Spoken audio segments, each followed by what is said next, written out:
Lorsque l'arrogant milliardaire Nathan Moreau mise sur l'amour, il cible la mauvaise femme. Elle Dubois, une héritière secrète qui a ses propres projets.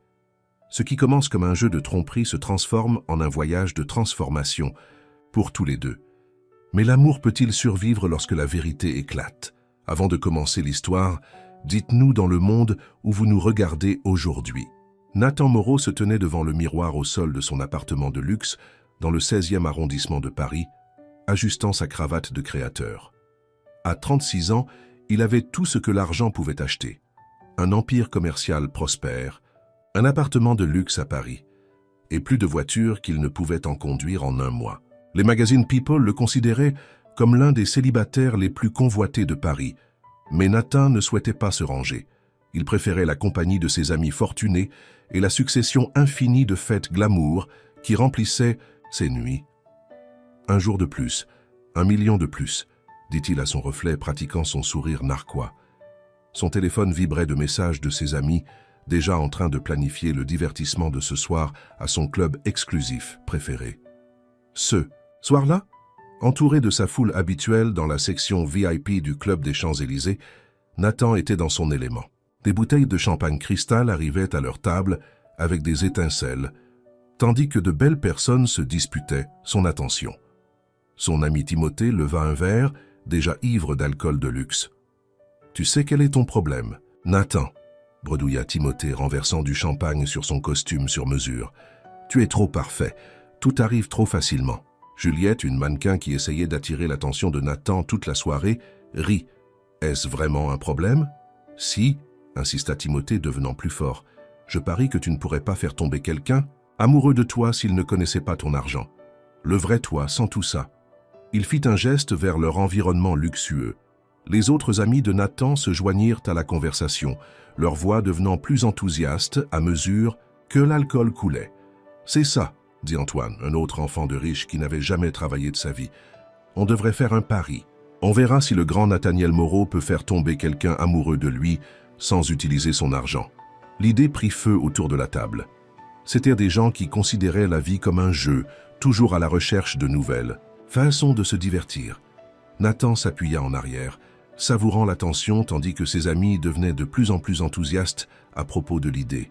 « Mais ça ne peut pas être n'importe qui, » intervint Juliette, les yeux pétillants de malice. « Ça doit être quelqu'un de totalement opposé à ton type habituel, quelqu'un qui ne te donnerait normalement jamais l'heure du jour. » Timothée se leva soudainement, renversant presque leur boisson. « J'ai trouvé, tu dois l'épouser, tout le monde peut avoir un rendez-vous, mais le mariage, c'est la preuve ultime. » La table éclata de rires et de conversations enthousiastes. Nathan ressentit la poussée familière qu'il avait chaque fois qu'un défi se présentait. Il n'avait jamais perdu un pari de sa vie et il n'allait pas commencer maintenant. « Bien, » dit-il, levant son verre, « mais je choisis la cible, et quand je gagne, vous devez tous admettre que je suis le meilleur. » Ses amis acclamèrent, sortant déjà leur téléphone pour établir les termes du pari. Ils fixèrent une date, limite, 3 mois pour se marier, et un prix en argent substantiel qui ne voulait rien dire pour aucun d'eux, mais qui rendait le jeu plus officiel. Le lendemain matin, soignant une gueule de bois dans son café préféré près du jardin du Luxembourg, Nathan la vit. Une femme noire était assise sur un banc à l'extérieur, vêtue de vêtements dépareillés qui avaient été connus des jours meilleurs. Elle avait un sac à dos usé à côté d'elle et écrivait quelque chose dans un carnet usé. Des gens passaient devant elle comme si elle était invisible, ce qui la rendait parfaite pour son plan. « Ça va être trop facile », murmura Nathan pour lui-même, redressant sa veste. Dans son esprit, il planifiait déjà comment l'aborder. Quelle histoire raconter. Il jouerait le rôle de l'homme d'affaires bienveillant, offrant de l'aider à se relever. Elle serait tellement reconnaissante de son attention que dire oui à sa proposition serait inévitable. Ce que Nathan ne remarqua pas, c'était l'intelligence vive dans les yeux de la femme alors qu'elle le regardait s'approcher, ou le léger sourire qui jouait sur ses lèvres. Il n'avait aucune idée qu'elle Dubois, héritière de l'une des plus grandes fortunes privées d'Amérique, avait déjà entendu parler de son pari par ses relations dans la haute société. Elle l'attendait pour qu'il morde à l'hameçon, curieuse de voir jusqu'où cet arrogant millionnaire irait. Alors que Nathan s'approchait d'elle, pratiquant son sourire le plus charmant, elle ferma tranquillement son carnet. À l'intérieur se trouvaient des notes détaillées sur la communauté sans-abri locale qu'elle aidait par le biais du programme de sensibilisation de sa fondation. Elle avait passé l'année précédente à travailler sous couverture, apprenant de première main les difficultés de ceux qu'elle voulait aider. Maintenant, il semblait qu'elle avait un nouveau projet, donner à Nathaniel Moreau une leçon sur la vraie valeur d'une personne. « Excusez-moi », dit Nathan, sa voix dégoulinant de fausse inquiétude. « Je n'ai pas pu m'empêcher de remarquer que vous semblez avoir besoin d'aide. » Elle leva les yeux vers lui, jouant son rôle parfaitement. « C'est très gentil de votre part, » dit-elle doucement, faisant sonner sa voix timide et reconnaissante. À l'intérieur, elle planifiait déjà comment transformer son jeu cruel en une leçon qu'il n'oublierait jamais. Le piège était tendu, mais aucun d'eux ne savait à quel point il allait changer leur vie. Elle garda les yeux baissés pendant que Nathan s'asseyait à côté d'elle sur le banc, essayant de ne pas rire de la satisfaction qu'il avait l'air d'éprouver. Il pensait vraiment que ça allait être facile. « Je vous ai vu ici plusieurs fois », mentit Nathan avec aisance, même si c'était la première fois qu'il la remarquait. « Je déteste voir quelqu'un en difficulté quand je pourrais aider. C'est très gentil, » dit-elle doucement, serrant son vieux carnet plus près d'elle. Elle le regardait du coin de l'œil, remarquant comment il ne cessait de regarder sa montre coûteuse. Il ne pouvait même pas faire semblant de s'intéresser pendant 5 minutes sans regarder l'heure. « Je m'appelle Nathan Moreau, » dit-il, affichant ce qu'il pensait être son sourire le plus charmant. « Je dirige plusieurs entreprises prospères dans la ville. Peut-être pourrions-nous prendre un café et parler de la façon dont je pourrais vous aider ?» Elle dut se mordre la langue pour ne pas rire. Elle avait été au même gala de charité que lui le mois dernier, même s'il avait été trop occupé à se montrer pour la remarquer dans sa robe de créateur. « Je m'appelle Elle, » dit-elle simplement, omettant son nom de famille. « Mais je ne voudrais pas vous faire perdre votre temps. »« N'importe quoi, » dit Nathan trop vite, déjà en train de penser à l'impression que cela ferait sur ses amis. « Laissez-moi vous offrir le petit déjeuner. Vous devez avoir faim. » Pendant le petit déjeuner au café, elle joua son rôle parfaitement. Elle laissa Nathan parler de lui-même, observant comment il lui posait à peine des questions sur sa propre vie. Il était trop occupé à essayer de l'impressionner avec des histoires sur sa richesse et son succès. « Vous savez, » dit Nathan, se penchant en avant comme s'il partageait un secret, « je crois que tout arrive pour une raison. Vous rencontrer aujourd'hui, j'ai l'impression que c'était destiné. » Elle fit semblant de s'essuyer la bouche pour cacher son sourire. Son amie Sarah, qui travaillait comme serveuse au café et savait exactement qui était elle, faisait des grimaces derrière le dos de Nathan chaque fois qu'elle passait à côté de leur table. « Je sais que ça peut paraître fou, » continua Nathan lui prenant la main par-dessus la table, « mais je crois en suivre mon cœur.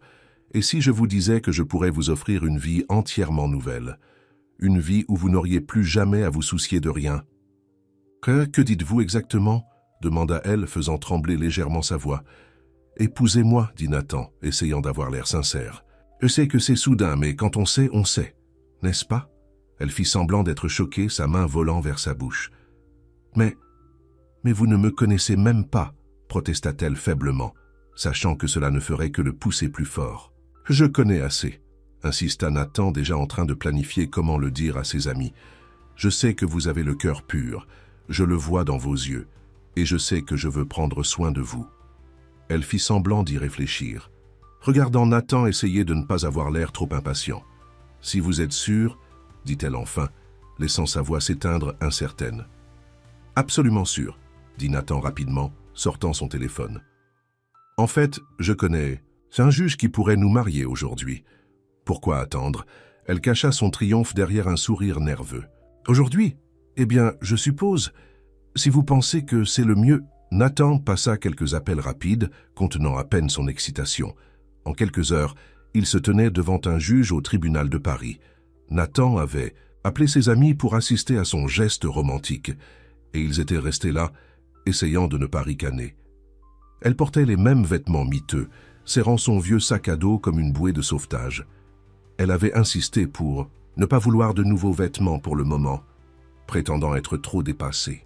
En réalité, elle voulait que les amis de Nathan voient exactement quel genre d'homme il était, épousant quelqu'un juste pour gagner un pari. La cérémonie fut rapide et simple. Elle signa l'acte de mariage avec des doigts tremblants, veillant à utiliser son vrai nom complet.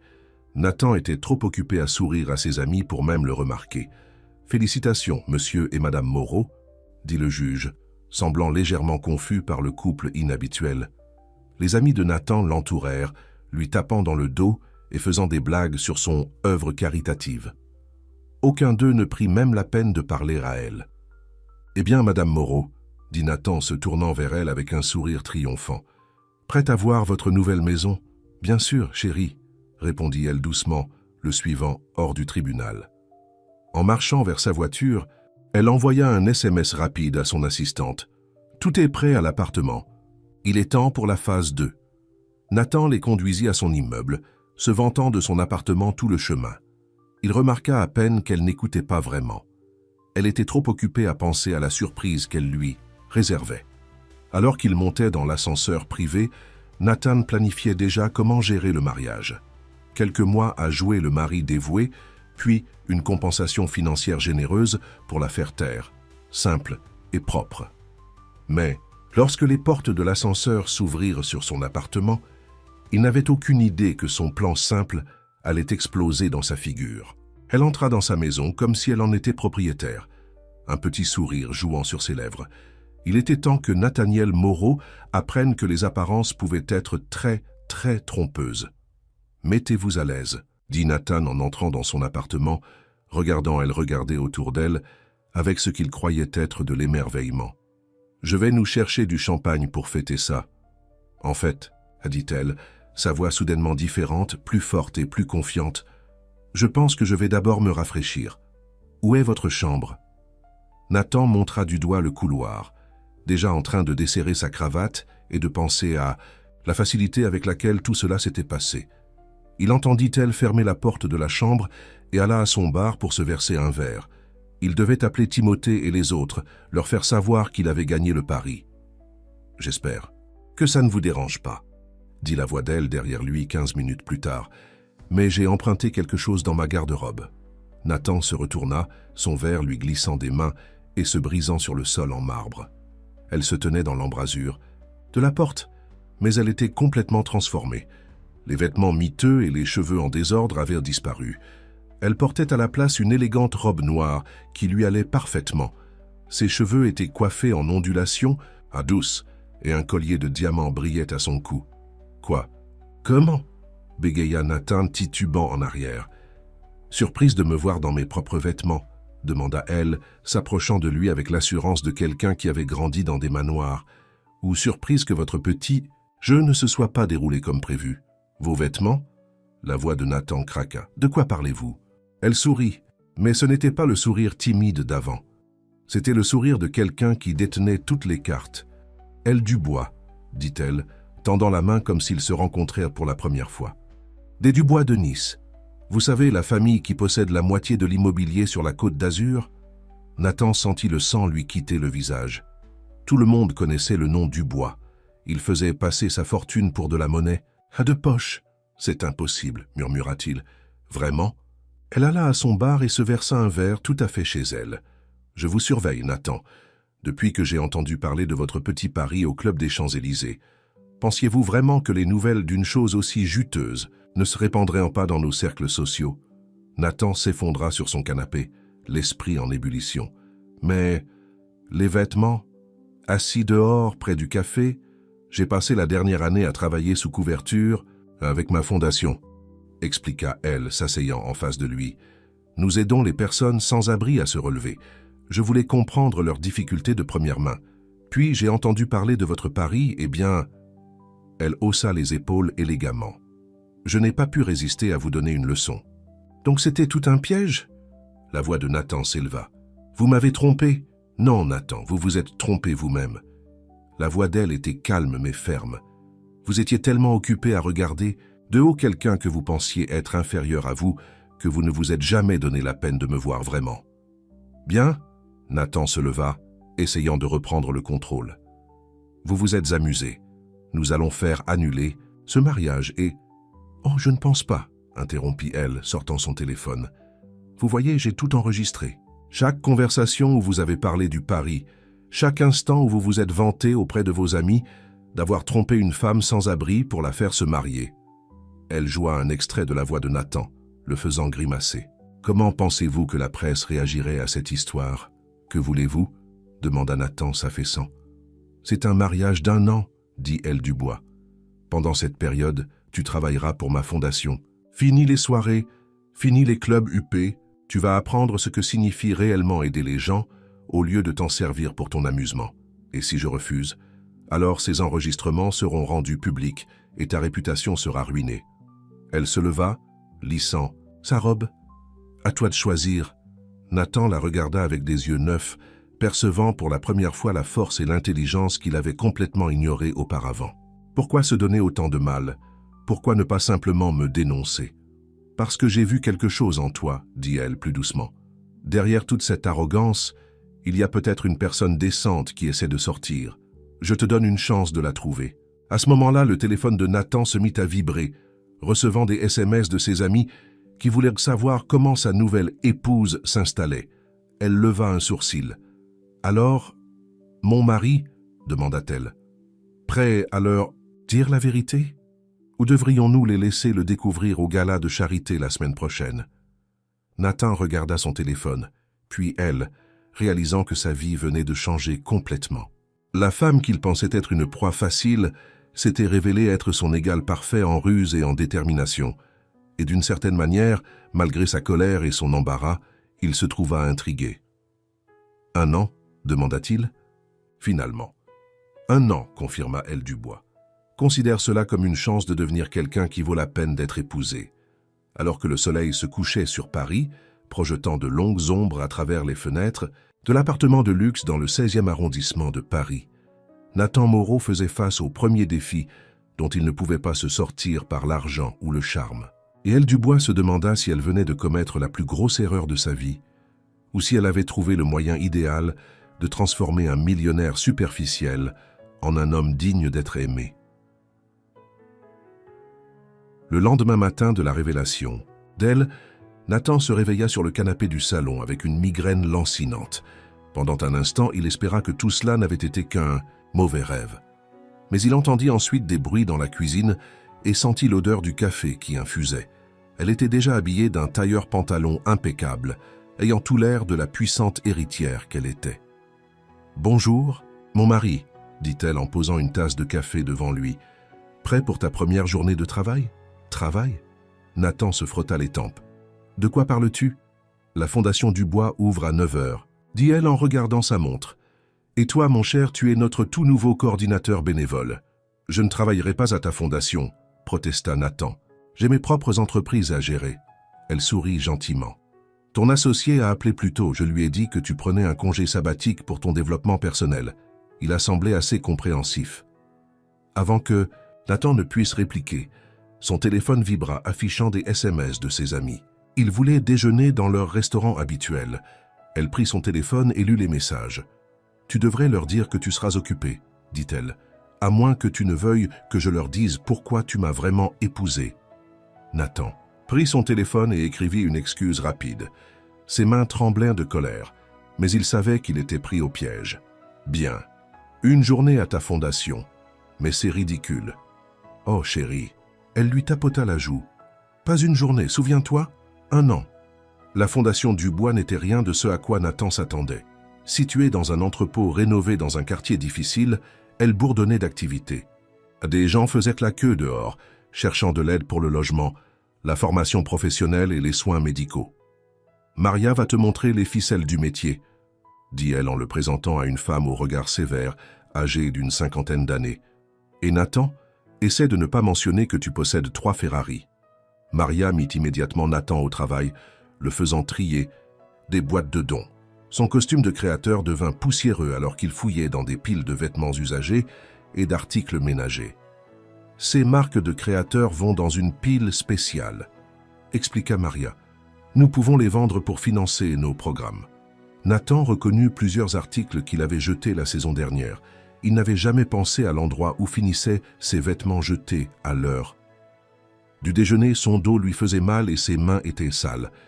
Il regarda avec envie son téléphone s'illuminer de photos de ses amis dans leur restaurant habituel. Affamé. Une jeune femme nommée Jasmine apparut à côté de lui avec un sandwich de la cafétéria de la fondation. Le premier jour est toujours le plus difficile. Depuis combien de temps travailles-tu ici? Demanda Nathan, essayant d'être poli. 3 ans, sourit Jasmine. Depuis qu'Elle Dubois m'a aidé à quitter la rue et à entrer à l'université. Maintenant, je dirige le programme pour les jeunes. Nathan prit une bouchée de son sandwich, surpris de constater qu'il était vraiment bon. Elle Dubois t'a personnellement aidé? Oh oui, elle est incroyable, dit Jasmine avec enthousiasme. Elle ne se contente pas de jeter de l'argent sur les problèmes. Elle s'implique, écoute vraiment les gens. L'année dernière, elle a même vécu dans la rue pendant un certain temps pour comprendre ce que nous traversons. Nathan faillit s'étouffer avec son sandwich.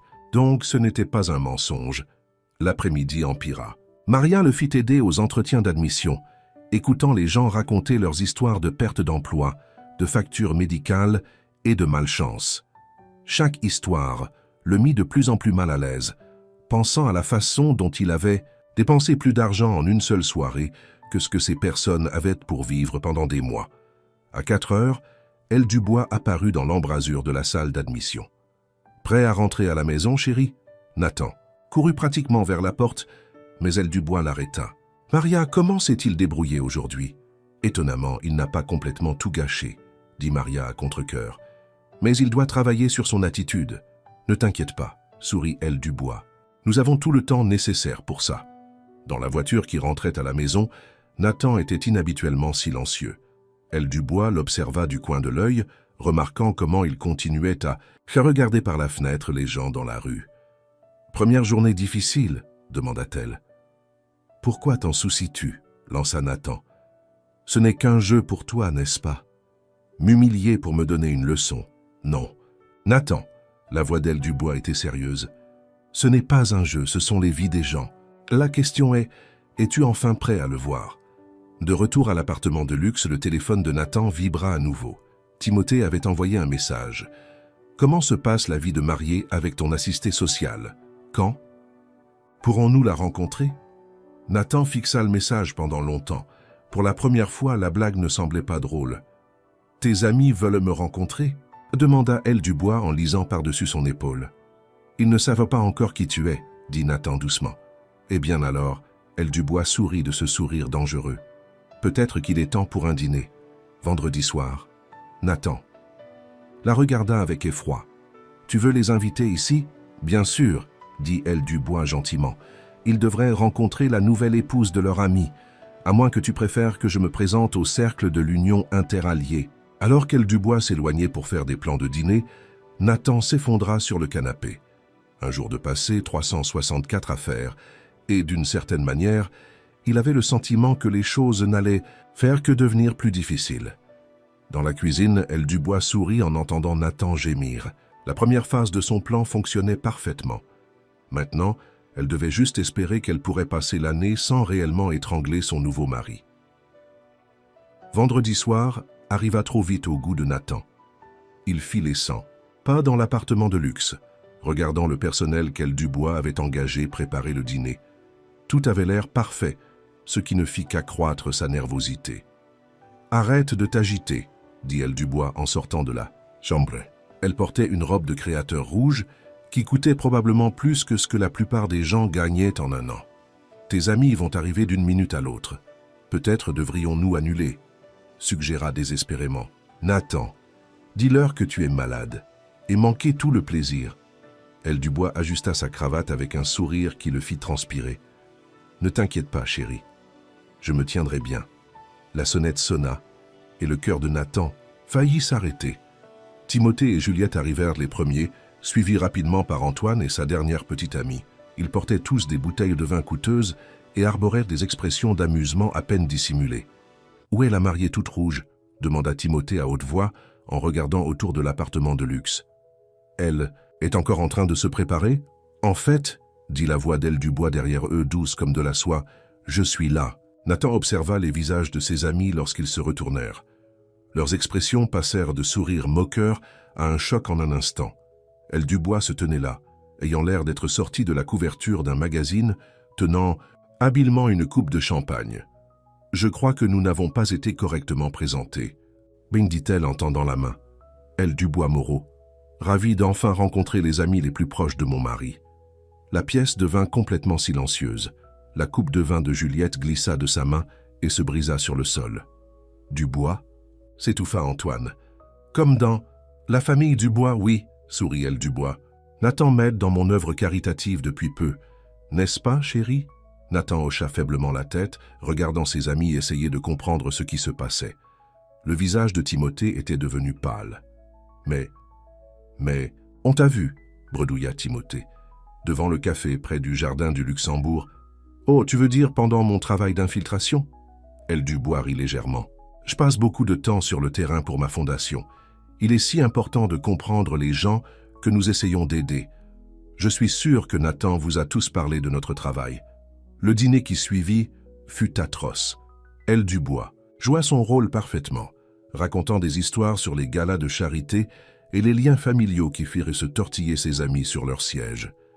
Elle mentionna au passage des connaissances communes avec leurs parents, lâchant des noms qui leur firent réaliser à quel point elle détenait du pouvoir social. « C'est drôle, dit-elle pendant le dessert. J'ai vu certains d'entre vous au bal de l'hôtel de ville de Paris le mois dernier. J'étais avec mon père, bien sûr. Nous discutions de la nouvelle aile que nous ajoutons à l'hôpital Necker enfants malades. Juliette, qui essayait d'obtenir une invitation à ce bal depuis des années, avait l'air de pouvoir pleurer. Alors Timothée, « Oh, putain !» Elle Dubois se tourna vers lui avec un sourire doux. « Nathan a mentionné un pari que vous aviez fait, quelque chose à propos du mariage ?» Timothée faillit s'étouffer avec son vin. « C'était juste... on blaguait... Bien sûr que vous blagiez. » Elle Dubois lui tapota la main. « Je suis sûr qu'aucun d'entre vous ne parierait sur quelque chose d'aussi sacré que le mariage. Ce serait cruel. » Le reste de la soirée passa dans un flou de silence gêné et de rires nerveux. Au moment où les amis de Nathan coururent pratiquement vers l'ascenseur, il se sentit complètement épuisé. « Eh bien, c'était amusant, » dit elle Dubois en enlevant ses talons. « Vos amis semblent adorables. Tu les as détruits, » dit Nathan en s'effondrant sur le canapé. « Non, chérie, ils se sont détruits eux-mêmes. J'ai juste tenu un miroir. » Elle Dubois s'assit à côté de lui. « Comment te sens-tu de l'autre côté de la blague ?» Nathan resta silencieux pendant un long moment. « Ce ne sont pas vraiment mes amis, n'est-ce pas ? Maintenant, tu comprends, » dit elle Dubois doucement. « Les vrais amis ne traitent pas les gens comme un divertissement. Ils ne parient pas sur le fait de briser des cœurs. C'est pour ça que tu fais ça ?» Nathan se tourna pour la regarder. « Pour me briser le cœur. Non, Nathan. » La voix d'elle Dubois était sérieuse. « Je fais ça pour t'aider à trouver ton cœur. Il y a une différence. » Plus tard dans la nuit, alors qu'elle Dubois dormait dans la chambre d'amis, Nathan se tenait à sa fenêtre en regardant la ville. Son téléphone avait vibré toute la soirée avec des messages de ses amis, tous soudainement désireux de s'excuser, de prétendre qu'il n'avait jamais eu l'intention de faire du mal. Mais pour la première fois de sa vie, il ne leur répondit pas. Au lieu de cela, il pensa aux personnes qu'il avait rencontrées à la fondation. À Jasmine, qui avait fait ses études tout en aidant les autres. À Maria, qui avait abandonné une carrière dans une entreprise pour travailler avec les personnes sans abri. À elle Dubois, qui aurait pu mener une vie de pur luxe, mais qui avait choisi de se salir les mains pour faire un vrai changement. Son reflet dans la fenêtre lui montrait le même visage beau, les mêmes vêtements coûteux, mais quelque chose dans ses yeux semblait différent, incertain, et peut-être, juste peut-être, un peu plus sage.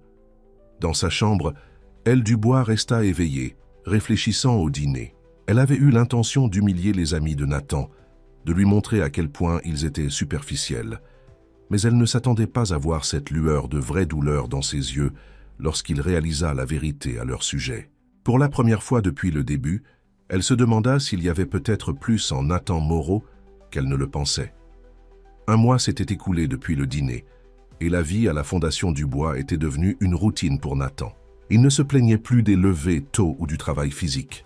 Quelque chose changeait en lui, même s'il essayait de ne pas le montrer. Un matin, en triant des boîtes de dons, il trouva une veste en cuir familière.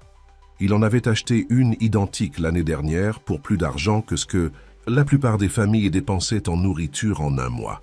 Belle veste, dit Tommy, un adolescent qui venait à la fondation pour obtenir de l'aide pour sa formation professionnelle. Je parie qu'elle a coûté plus que ce que ma mère gagne en une semaine. Nathan regarda le garçon, puis la veste. Tu sais quoi? Tu devrais la garder. Les yeux de Tommy s'écarquillèrent. « Vraiment? Mais Maria a dit que les articles de créateurs devaient être vendus. »« Je paierai, » dit Nathan, surpris par le bien-être qu'il ressentait en voyant le visage du garçon s'illuminer. « Considère cela comme un investissement dans ton avenir. » Ce que Nathan ne savait pas, c'est qu'elle Dubois observait depuis l'embrasure de sa porte de bureau. Elle sourit en marquant une autre petite victoire dans son carnet. Plus tard dans la journée, un visage familier traversa les portes de la fondation. Juliette, vêtue des vêtements les plus simples qu'elle possédait, qui étaient encore évidemment chers, regarda autour d'elle nerveusement. « Puis-je vous aider ?» demanda Nathan, surpris de voir son ancienne amie. « J'ai réfléchi à ce qu'elle Dubois a dit au dîner, » admit Juliette. « À propos d'aider les gens. J'ai pensé que peut-être... J'ai réfléchi.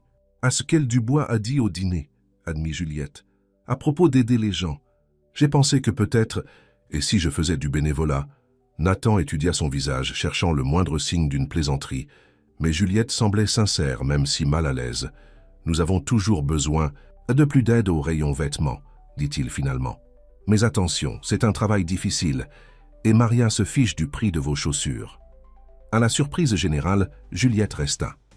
Elle se plaignit de ses ongles cassés et de la poussière, mais elle resta. À la fin de la journée, elle avait aidé 3 femmes à choisir des tenues pour des entretiens. Et son sourire était sincère pour la première fois que Nathan se souvenait. De retour dans l'appartement de luxe, dans le 16e arrondissement de Paris, ce soir-là, elle trouva Nathan en train de fouiller son immense dressing avec un œil critique. « Grand nettoyage de printemps ?» demanda-t-elle, s'appuyant contre le chambranle de la porte. « La moitié de ces choses, je ne les ai même jamais portées, » dit-il, sortant des costumes et des chaussures de créateur. « Penses-tu que la Fondation Dubois pourrait les utiliser ?»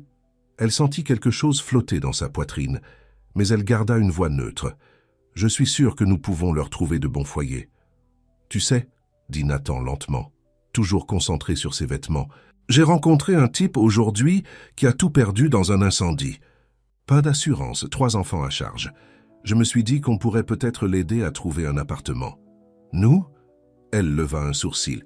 « Eh bien, je veux dire, la fondation, » se ravisa rapidement Nathan. « Mais j'ai pensé que je pourrais peut-être contacter certains de mes contacts dans l'immobilier, voir si quelqu'un serait prêt à proposer des logements sociaux. » Elle le regarda essayer de faire comme si de rien n'était, comme s'il ne suggérait pas d'utiliser ses relations pour réellement aider quelqu'un. « Ce n'est pas une mauvaise idée, » dit-elle prudemment. « Pourquoi ne pas préparer une proposition ?» Ce soir-là, elle appela sa meilleure amie Sarah pour leur conversation hebdomadaire. « Il est en train de changer, » admit-elle, blottie sur son lit avec un verre de vin. « Aujourd'hui, je l'ai surpris en train de payer les frais de candidature à l'université d'un enfant de sa propre poche. N'est-ce pas ce que tu voulais ?» demanda Sarah. « Oui, mais... » elle soupira. « C'était plus facile quand il était juste le type arrogant qu'il fallait remettre à sa place. Maintenant, il est... humain ?» suggéra Sarah. « Elle, ma chérie, il est peut-être temps d'admettre que ce petit plan de vengeance se transforme en quelque chose d'autre. »« N'importe quoi, » dit rapidement elle. « Il s'agit toujours de lui donner une leçon. » Mais plus tard, en passant devant le bureau à domicile de Nathan, elle le vit travailler tard, entouré de papiers. Il appelait des gestionnaires, immobiliers, essayant de mettre en place un programme d'aide au logement d'urgence. L'air concentré sur son visage, la façon dont il se souciait sincèrement de réussir. Cela fit bouger quelque chose en elle. Le lendemain matin, à la Fondation Dubois, Maria coinça elle dans son bureau. « Ce mari à toi, » dit Maria croisant les bras. « Il n'est pas aussi mauvais que tu l'as dit. »« Il apprend, » se défendit-elle, puis se reprit. Pourquoi défendait-elle Nathan ? Maria lui lança un regard entendu. « Et qu'est-ce que tu apprends exactement ?»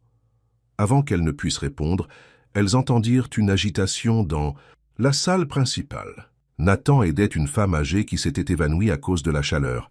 Il lui avait donné son eau, sa veste de costume comme oreiller et appelait les secours. Son inquiétude sincère était écrite sur tout son visage. « Regarde-le. »« Maintenant, » dit Maria doucement, « et dis-moi que c'est toujours juste une question de lui donner une leçon. » Elle ne put répondre. Elle regarda Nathan réconforter la vieille dame jusqu'à l'arrivée des paramédics, vit comment il promit de prendre de ses nouvelles plus tard, Comment il se souvenait des noms des petits-enfants de la dame grâce à leur entretien d'inscription la semaine dernière. Ce n'était pas le même homme qui s'était approché d'elle, devant le même café près du jardin du Luxembourg, où tout avait commencé avec un pari cruel en tête. C'était quelqu'un d'autre complètement. Quelqu'un qui lui faisait battre le cœur un peu plus vite lorsqu'il souriait, quelqu'un dont la gentillesse devenait aussi naturelle que son ancienne arrogance avait été. « Ah non !» murmura-t-elle pour elle-même, admettant enfin ce qu'elle avait essayé de nier. Ce n'était pas censé arriver. Mais c'était arrivé. Quelque part entre essayer de donner une leçon à Nathan Moreau et le regarder devenir un homme meilleur, elle Dubois avait commencé à tomber amoureuse de son propre mari. 6 mois après leur mariage, l'été arriva avec une chaleur record.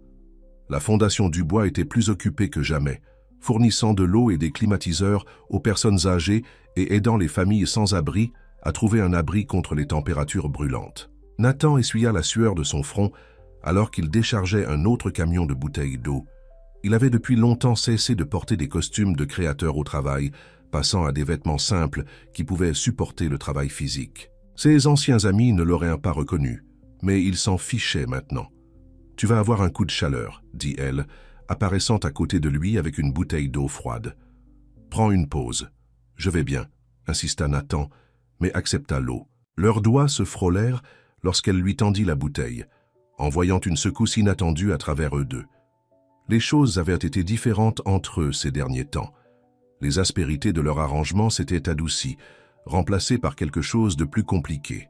Ils dormaient toujours dans des chambres séparées, gardaient toujours le prétexte que leur mariage était une leçon, mais leurs regards s'attardaient l'un sur l'autre lorsqu'ils pensaient que l'autre ne regardait pas.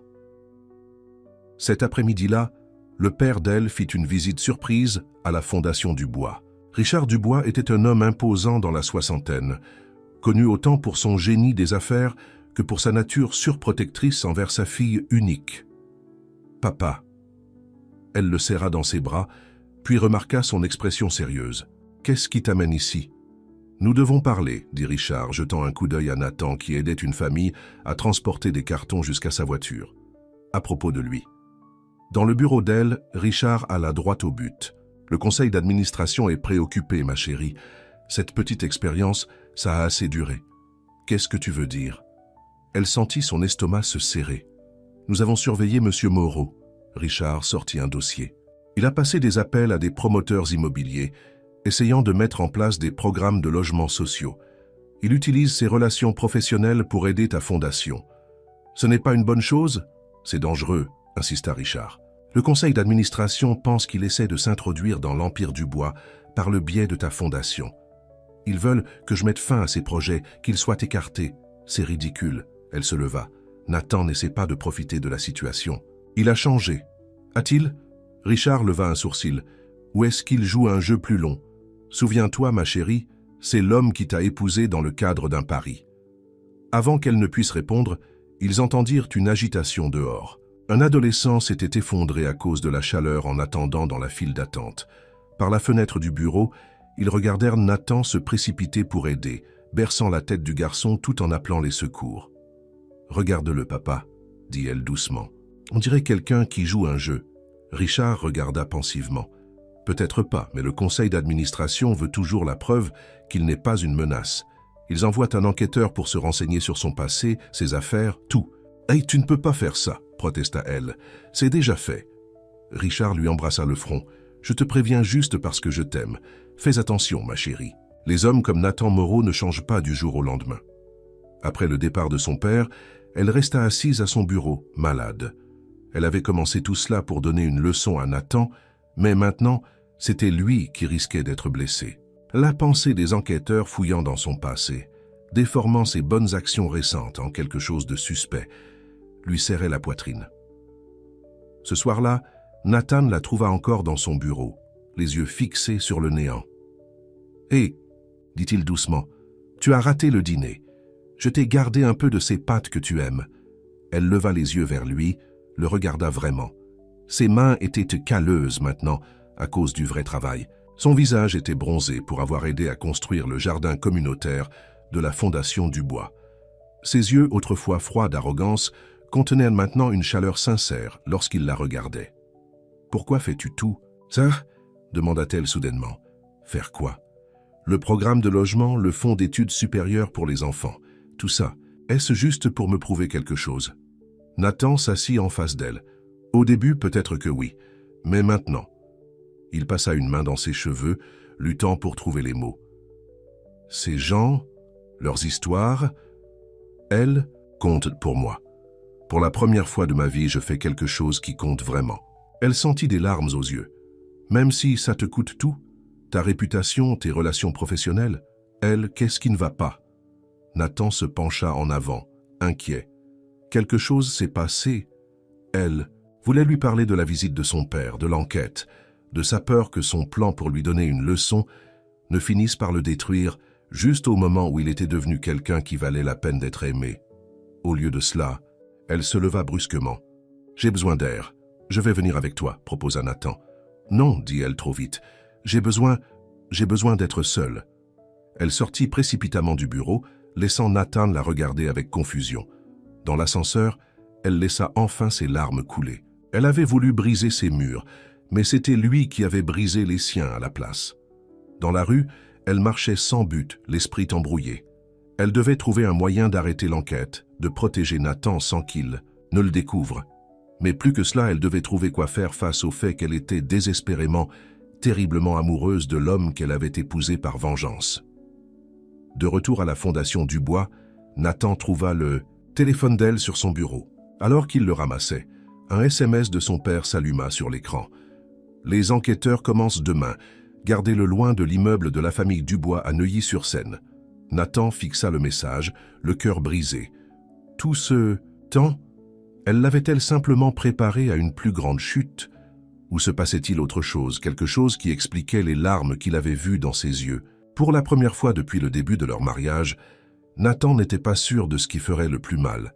Découvrir qu'elle le jouait toujours ou réaliser qu'elle pouvait réellement se soucier suffisamment pour essayer de le protéger. Le lendemain matin, elle arriva tôt à la fondation Dubois, espérant attraper Nathan avant qu'il ne voie aucun signe de l'enquête. Mais son bureau était vide et Maria lui dit qu'il n'était pas venu. « Il a appelé pour dire qu'il prenait un jour de congé personnel, » dit Maria, lançant à elle un regard étrange. « C'est la première fois qu'il manque. Le travail depuis qu'il a commencé. » Le cœur d'elle s'enfonça. Elle essaya de l'appeler, mais son téléphone est allé directement sur la messagerie vocale. De retour dans l'appartement de luxe dans le 16e arrondissement de Paris, son dressing était ouvert et quelques vêtements manquaient. Sur le comptoir de la cuisine, elle trouva son téléphone avec une note à côté. « J'ai vu le message de ton père. Il semble que certaines leçons prennent plus de temps à apprendre que d'autres. »« N. Non, non, non, » murmura elle, les mains tremblantes alors qu'elle ramassait son téléphone. Elle devait le trouver, devait expliquer. Mais Nathan était déjà de l'autre côté de la ville, assis dans un café, le même café près du jardin du Luxembourg où tout avait commencé. Il fixa son propre téléphone, regardant un SMS du père d'elle qui venait d'arriver. « Mon bureau, 14 heures, venez seul. » À 2 heures précises, Nathan entra dans l'immense bureau de Richard Dubois au dernier étage de l'immeuble de la famille Dubois à Neuilly-sur-Seine. L'homme plus âgé se tenait à la fenêtre, regardant la ville. « Asseyez-vous, monsieur Moreau, » dit Richard sans se retourner. « Je vais rester debout, merci. » La voix de Nathan était froide. « Dites-moi juste une chose. Était-ce le plan depuis le début? Faire en sorte qu'elle m'épouse, me laisser croire que je changeais, puis détruire tout ce que j'ai construit. » Richard se retourna, étudiant Nathan attentivement. « En fait, cela pourrait vous surprendre, mais non. L'enquête n'était pas l'idée d'elle. En fait, elle était assez contrariée à ce sujet. « Quoi? Asseyez-vous, mon garçon, » dit Richard plus doucement. « Nous devons parler de ma fille. » Nathan s'assit, confus par le ton de Richard.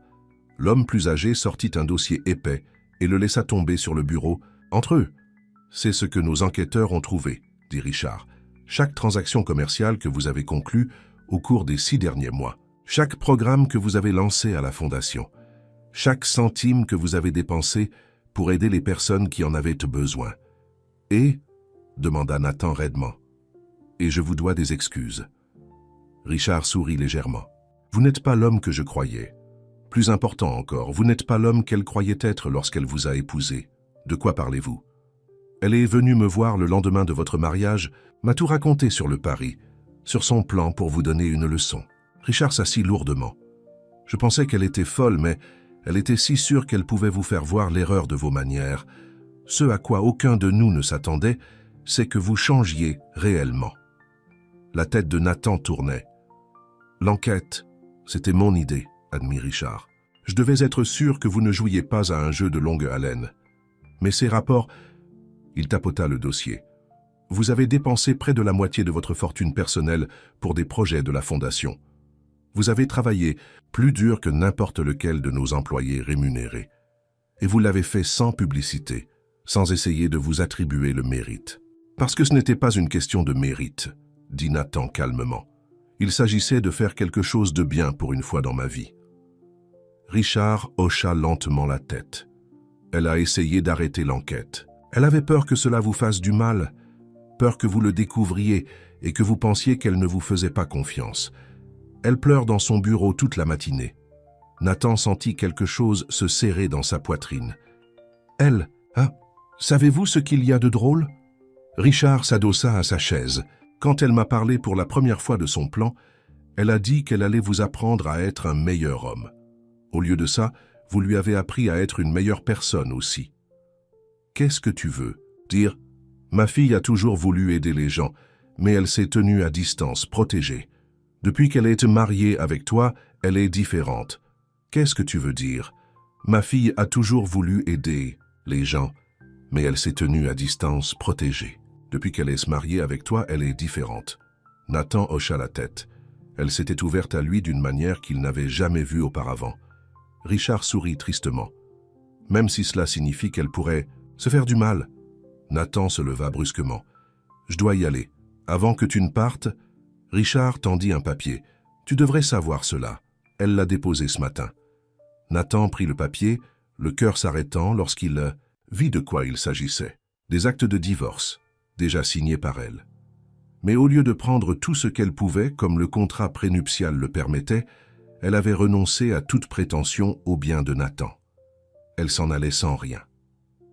Elle a dit qu'elle ne pouvait pas supporter de profiter en te faisant du mal, expliqua doucement Richard. Elle a dit que tu avais gagné le droit de garder tout ce pour quoi tu as travaillé.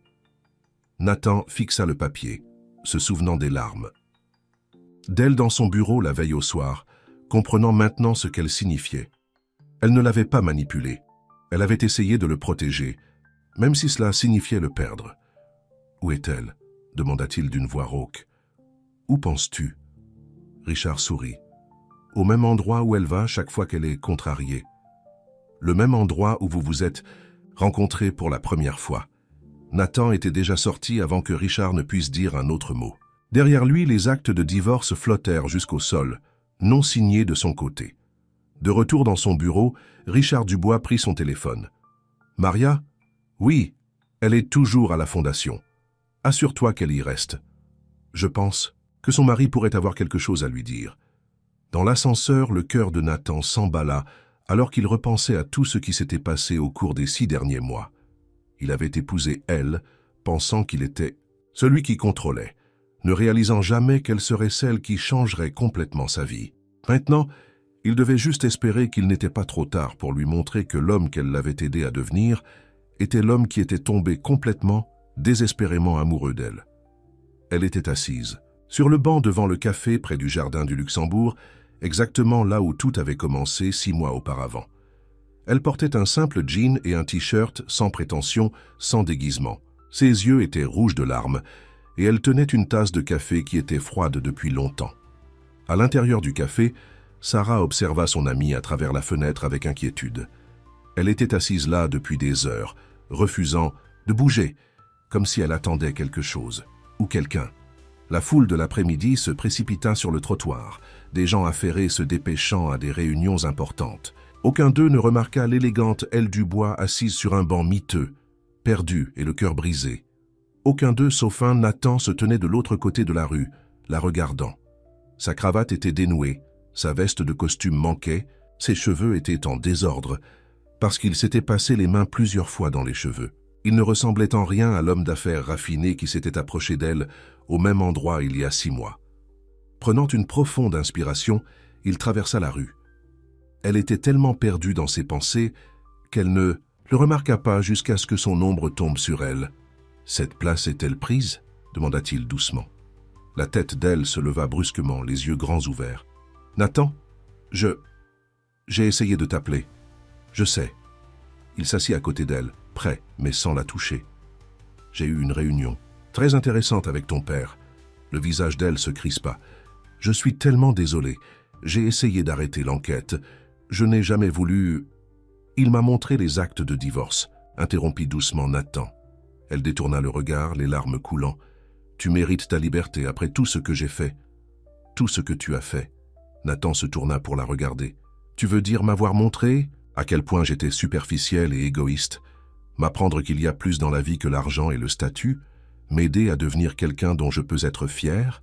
Je t'ai manipulé, » murmura elle. « J'ai joué avec ta vie. Oui, tu l'as fait. » La voix de Nathan était douce. « Et je suis reconnaissant pour chaque minute. » Elle le regarda avec surprise. « Quoi? Sais-tu ce que j'étais avant de te rencontrer? Une plaisanterie. Un garçon riche jouant à faire l'homme entouré de faux amis et de relations vides. » Nathan prit sa main. « Tu as vu quelque chose en moi que je ne voyais même pas en moi-même. Je devais te donner une leçon, dit-elle, la voix brisée. Je n'étais pas censée tomber amoureuse de toi. » Les mots restèrent suspendus dans l'air entre eux. Elle essaya de retirer sa main, mais Nathan la retint. « Quand est-ce que cela s'est produit ?» demanda-t-il. « Quand as-tu commencé à t'intéresser à moi ?»« Je ne sais pas, » admit elle. « Peut-être quand tu as passé tout ton week-end à aider la famille de Tommy à emménager dans son nouvel appartement. Ou quand tu as vendu ta Ferrari pour financer le programme pour enfants. Ou peut-être était-ce chaque matin, te voyant arriver tôt pour décharger les camions et aider les familles, sans jamais te plaindre, sans jamais demander de reconnaissance. Pour moi, dit lentement Nathan, c'était le jour où tu m'as crié dessus pour avoir été impoli envers Maria. Tu étais tellement passionné à l'idée de traiter tout le monde avec respect, si farouche à défendre les gens que les autres pourraient négliger. C'est là que j'ai commencé à voir la vraie toi, la vraie moi. Elle rit amèrement. La vraie moi t'a trompé pour le mariage. Non, Nathan serra sa main. La vraie toi a vu quelque chose qui valait la peine d'être sauvé chez un homme qui ne le méritait pas. La vraie toi a consacré sa vie à aider les autres au lieu de vivre, de ta fortune. La vraie toi est la femme dont je suis tombé amoureux. Elle retint sa respiration. Qu'as-tu dit? Je t'aime, elle Dubois, dit simplement Nathan. Pas à cause de ton argent ou de ton nom, pas à cause d'un pari ou d'une leçon. Je t'aime parce que tu m'as donné envie d'être meilleur. Parce que tu as vu le meilleur en moi-même lorsque j'étais au plus mal. Mais l'enquête, commença elle. A prouvé ce que tu savais déjà, sourit Nathan. Que l'homme que tu as épousé sur un pari n'est pas le même homme qui est assis ici maintenant. Ton père s'est même excusé auprès de moi. Je pense que c'est peut-être une première historique.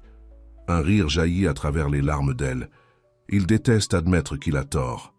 Il y a juste un problème. Nathan fouilla dans sa poche et sortit les actes de divorce maintenant froissés d'avoir été transportés. Le cœur d'elle s'affaissa. « Oh, ces papiers, dit sérieusement Nathan, manquent de quelque chose de très important. »« Quoi ?»« Ma signature. » Avec des mouvements délibérés, Nathan déchira les papiers en deux puis en quatre. « Parce que je ne veux pas divorcer. Je veux un vrai mariage, avec la femme incroyable, frustrante, passionnée qui a changé ma vie. Nathan. » La voix d'elle tremblait. « Laisse-moi finir, » dit-il, prenant ses deux mains dans les siennes. « Je sais que nous avons tout fait à l'envers. Nous nous sommes mariés avant de nous connaître, avant de nous aimer. Alors maintenant, je te le demande, elle Dubois, veux-tu rester mariée avec moi? Non pas à cause d'un pari ou d'une leçon, mais parce que nous avons trouvé quelque chose de réel au milieu de tous nos jeux. » Autour d'eux, les gens se précipitaient sur le trottoir. À l'intérieur du café, Sarah appuya ses mains sur son cœur, regardant à travers la fenêtre. Mais elle et Nathan ne voyaient que l'un l'autre. « Oui, » murmura-elle, les larmes coulant sur son visage. « Oui, je resterai mariée avec toi, toi, homme impossible. » Nathan la prit dans ses bras, l'embrassant, alors que des morceaux d'actes de divorce déchirés s'éparpillaient au vent. Ce n'était pas le genre de baiser qu'ils avaient partagé lors de leur premier mariage, froid et pour le spectacle. C'était réel, plein d'amour, de promesses et de pardon. Sarah sortit du café en portant 2 nouvelles tasses de café. « Je pense que cela appelle une célébration », dit-elle en souriant à son ami. « En fait, dit Nathan sans lâcher elle, j'ai une meilleure idée. Que dirais-tu qu'on fasse un autre mariage? Un vrai cette fois, sans agenda, caché et sans identité secrète. Juste nous, étant honnêtes sur qui nous sommes et ce que nous ressentons. » Elle leva les yeux vers lui, le cœur plein. « J'aimerais ça, mais seulement si on le fait à la fondation avec tous nos vrais amis. Tu veux dire que Maria peut venir me crier dessus le jour de mon mariage ?» Nathan fit semblant d'avoir peur. « Les choses que je fais par amour. » Elle rit vraiment pour la première fois depuis des jours. En regardant Nathan maintenant, elle ne vit aucune trace de l'homme arrogant qui s'était approché d'elle sur ce banc il y a 6 mois. Au lieu de cela, elle vit l'homme qu'elle avait toujours espéré qu'il puisse être, gentil, sincère et entièrement à elle. 1 mois plus tard, le hall principal de la Fondation Dubois avait été transformé. Des fleurs blanches simples, décorées à chaque surface, et des guirlandes de lumière douce pendaient du plafond. Ce n'était pas aussi chic que la plupart des mariages de la famille Dubois, mais c'était parfait pour elle et Nathan. « Arrête de t'agiter », grondait Maria alors qu'elle ajustait sa cravate. Elle avait insisté pour être sa témoin, affirmant que quelqu'un devait le maintenir en ligne. « Je suis nerveux », admit Nathan. « Et si elle change d'avis, après tout ce que vous deux avez vécu ?» Maria secoua la tête. « Pas une chance. Maintenant, souviens-toi de ce que je t'ai dit sur les vœux, les garder simples. Et du cœur, termina Nathan. Je sais. » Dans une autre pièce, elle se tenait devant un miroir dans une simple robe blanche. Sarah l'aida à se coiffer, tandis que Juliette arrangeait son bouquet de fleurs sauvages cueillies dans le jardin communautaire de la Fondation Dubois. « Tu es magnifique, » dit Richard Dubois de la porte, « et je ne t'ai jamais vue aussi heureuse. »« Je suis heureuse, papa, » sourit elle. « Vraiment, vraiment heureuse. »« Je sais. » Richard lui embrassa le front. « Je me suis trompé à son sujet, tu sais, à propos de vous deux. Parfois, les meilleures leçons sont celles que nous ne planifions pas. » La cérémonie ne ressemblait en rien à leur premier mariage.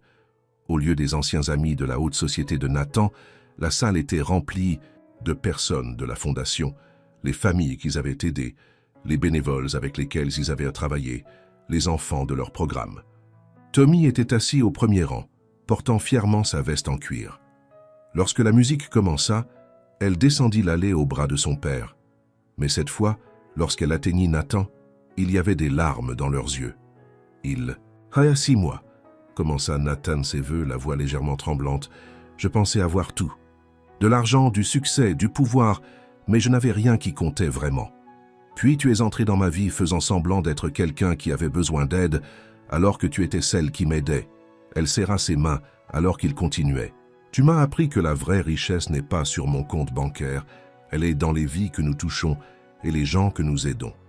Tu m'as montré à quoi ressemble la vraie force, non pas en contrôlant les autres, mais en les servant. Tu m'as donné envie d'être digne de l'amour que je vois dans tes yeux. Maintenant, c'était au tour d'elle et sa voix tremblait d'émotion. Je pensais être si intelligente, te donnant une leçon d'humilité et de compassion. Mais la plus grande leçon est celle que j'ai apprise moi-même. J'ai appris que les gens peuvent changer quand on croit en eux. J'ai appris que le véritable amour ne concerne pas les jeux, le pouvoir ou la vengeance. Il s'agit de voir le meilleur en quelqu'un et de l'aider à devenir cette personne. » Elle prit une profonde inspiration, souriant à travers ses larmes. « Tu es devenu plus que ce que j'aurais jamais pu imaginer, Nathan Moreau. Non pas parce que je t'ai forcé à changer, mais parce que tu as choisi de le faire. Et en choisissant d'être meilleur, tu m'as appris à être meilleur aussi, à faire confiance, à pardonner, à aimer sans mur ni condition. » Il n'y avait pas un œil sec dans la pièce lorsqu'ils échangèrent des alliances, de simples anneaux qui signifiaient tellement plus que les alliances coûteuses de leur première cérémonie. « Par le pouvoir qui m'est conféré, dit l'officiant, je vous déclare une fois de plus, mais cette fois pour de vrai, mari et femme. » Leur baiser fut interrompu par des acclamations et des applaudissements. Tommy siffla fort, faisant rire tout le monde. Même Maria essuyait des larmes, bien qu'elle ait essayé de les cacher. À la réception tenue dans le hall de la Fondation, elle et Nathan dansèrent leur première danse en tant que couple véritablement marié. Autour d'eux, les familles de la Fondation se mêlaient aux gens de la haute société, brisant les barrières qui avaient autrefois semblé si importantes. « Regarde !» murmura-elle à Nathan, hochant la tête vers un coin où Juliette, toujours bénévole à la fondation, était en pleine conversation avec Tommy au sujet de ses projets universitaires. « Les gens peuvent vous surprendre, » dit Nathan en serrant elle contre lui. « Je devrais le savoir. » Plus tard dans la soirée, alors que la fête se terminait, Timothée apparut. Il avait l'air mal à l'aise dans le cadre simple, mais il s'avança avec détermination. « Je vous dois tous les deux des excuses, » dit-il sérieusement. « Ce pari, c'était cruel.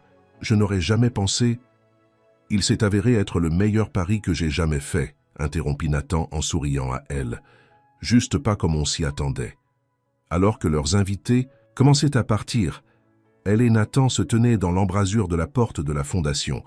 Leur fondation maintenant, comme Richard l'avait annoncé lors de son toast, qu'ils la dirigeraient ensemble. « Prête à rentrer à la maison, Madame Moreau ?»